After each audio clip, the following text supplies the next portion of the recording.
Last night, J.D. Vance proved that he's staunchly behind the GOP presidential nominee. In his speech to the Republican National Convention, the vice presidential pick shared the personal story of his rise from poverty. Vance also highlighted his conservative credentials and offered a fresh vision for the party's future. John Jessup has the story. After a parade of familiar faces, some from Trump's first administration. Good evening, Patriots. Others representing everyday Americans, the main event featured a debut performance of sorts. I'm overwhelmed with gratitude to say I officially accept your nomination to be Vice President of the United States of America. James David Vance, known by his initials JD, first paying homage to the resilience of former President Donald Trump, looking on from the stands at his election for VP. He can stand defiant against an assassin one moment and call for national healing the next. Playing up his Rust Belt roots, the Ohio native shined a light on the plight of his hometown and other cities he described as devastated by the effects of globalization. I promise you this. I will be a vice president who never forgets where he came from. A night leaning heavy on military service and sacrifice, Vance acknowledged his tour in Iraq as a Marine combat journalist. Semper Fi to my fellow Marines. Throughout the speech, he drilled down on the night's theme of American strength at home and abroad, targeting trade deals benefiting countries like China and Mexico, while also putting America's military allies on notice. We will make sure our allies share in the burden of securing world peace. I am grateful to all of you for the trust you have placed in him and in our family. Briefly sharing the stage with his wife Usha, a fellow Yale Law School grad, she helped to portray his softer side as a husband and a father of three. And he also received a resounding endorsement from the Trump family. A kid from Appalachia and a kid from Trump Tower in Manhattan.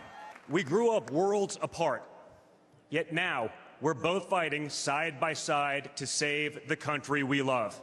Trump's campaign sees Vance reaching a younger audience and potentially drawing support from Silicon Valley, along with money from big tech donors.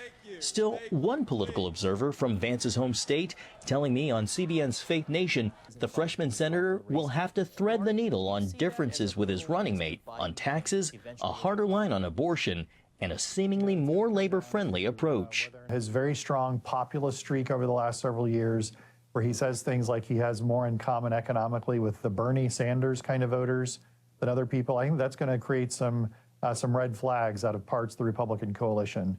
But Wednesday's crowd in Milwaukee clearly approving of Trump's election. Vance fulfilled his twofold role, introducing himself to a national audience and setting the stage for tonight when Donald Trump, less than a week after his assassination attempt, accepts the Republican nomination for president and makes the case for a possible return to the White House. John Jessup, CBN News, Washington. Well, for more on this story, we have CBN chief political analyst David Brody. David, you're being very busy this year, so give us your take on J.D. Vance's speech. What did he deliver? Oh, I think absolutely he did. You know, it reminds me of the movie The Natural from, with Robert Redford. Well, in this case, it's The Natural, as you will, regarding politics. He was very, very good. He had the regular guy vibe. He had the friendly vibe, smiling a lot, and really, really smart guy who was able to deliver heady and wonky policy issues in a very easy to understand way. He had all of the wonderful stories, including Mama and his gun-toting grandma.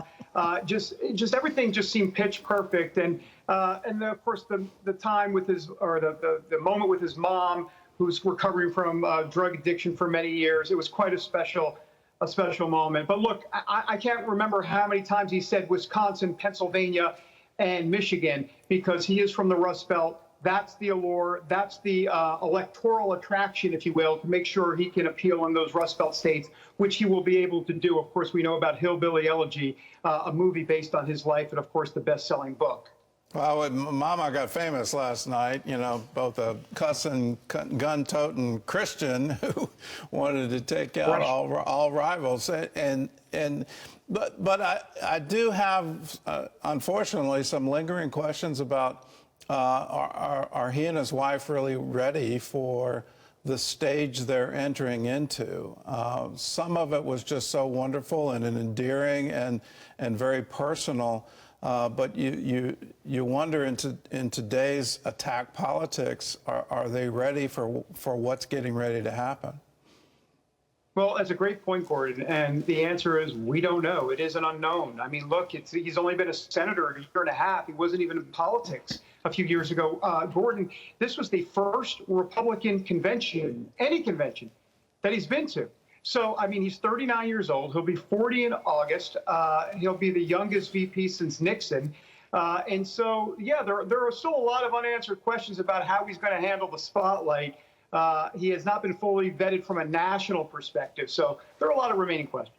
Well, certainly from, I mean, they both have in the intellectual firepower. Goodness gracious, you look at their credentials and you just go, wow, you know, it's wonderful that they want to take this on. I have a lot of sympathy for anyone who wants to enter the national stage just because politics has turned into a blood sport.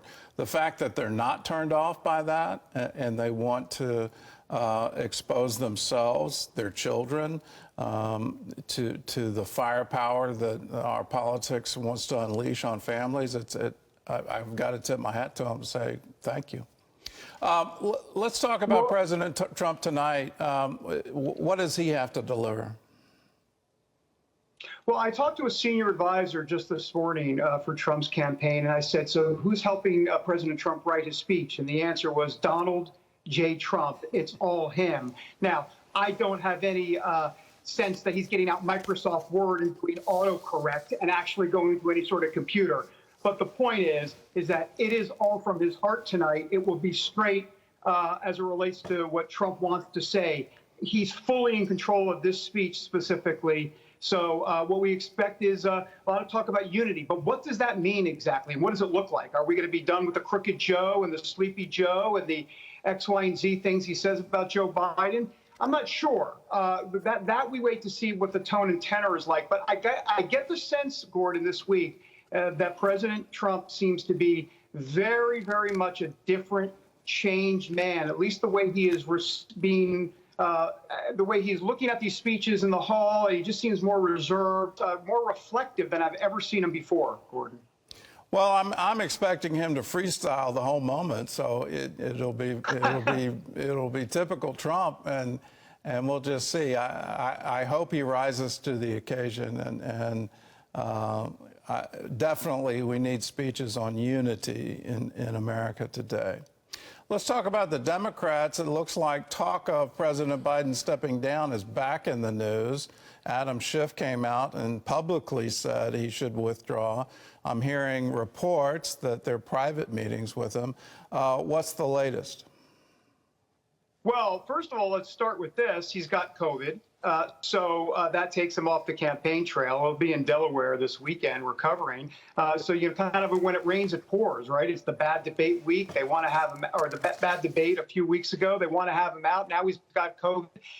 And of course, now all of these reports, not just Adam Schiff specifically saying that he thinks that Biden needs to get out of the race, but now there are reports, and here we go with the leaking, right? I mean, we hear reports now about privately Nancy Pelosi is telling Biden, you know, you got to get out. Chuck Schumer saying the same thing. Well, Gordon, why are these reports coming out all now? The way Washington works is you go to the principal at play, in this case Biden, and you say, look, it's time to go.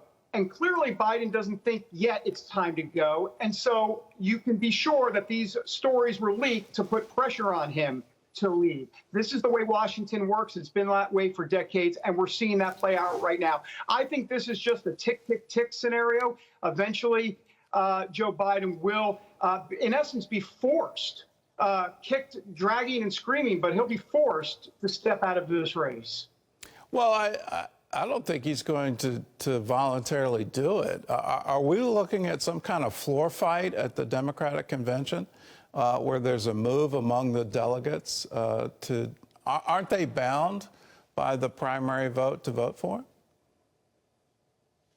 Well, they're bound except for 3 words. Good, or I should say 2 words. Good conscience. In other words, they have an out. If they want to vote their conscience and not vote for Biden, they can technically do so. Now, having said that, they pretty much are pledged to Biden. There's no doubt. I mean, that would be a radical move. But the truth of the matter here, Gordon, is that Biden is going with this guy named Mike Donnellan. He's his internal campaign pollster, and that's all that Biden's hearing, those poll numbers. And it's not correct because Nancy Pelosi, Chuck Schumer, and others are bringing him other poll information, internal polls that show it's far worse than the public polls. For example, Wisconsin, Pennsylvania, Michigan, all more than 5 points. He's down by more than 5 points in those 3 key Rust Belt states. You'll notice that the public polls show it's within 2 points or so. They say it's worse than that. It's 5+. And then, of course, you have Georgia and other states that are just out of reach. They're not even in the margin of error. So this feels like a bit of a denial situation right now for Biden, and I just think it's a matter of time. I would say mark my words, but I'm pretty confident that he's going to get out before the convention. Okay, well, the clock is ticking. I think once the convention comes and goes, if he's still the candidate, then the time has actually run out for him to withdraw. Then you're into questions, can another candidate actually make it to the ballot? Right. There's a lot of things at play, and David, we look forward to all of your reports, and I'm so glad you're staying very busy. Thanks for joining with us. You bet. I'll get some more sleep if I can. All right.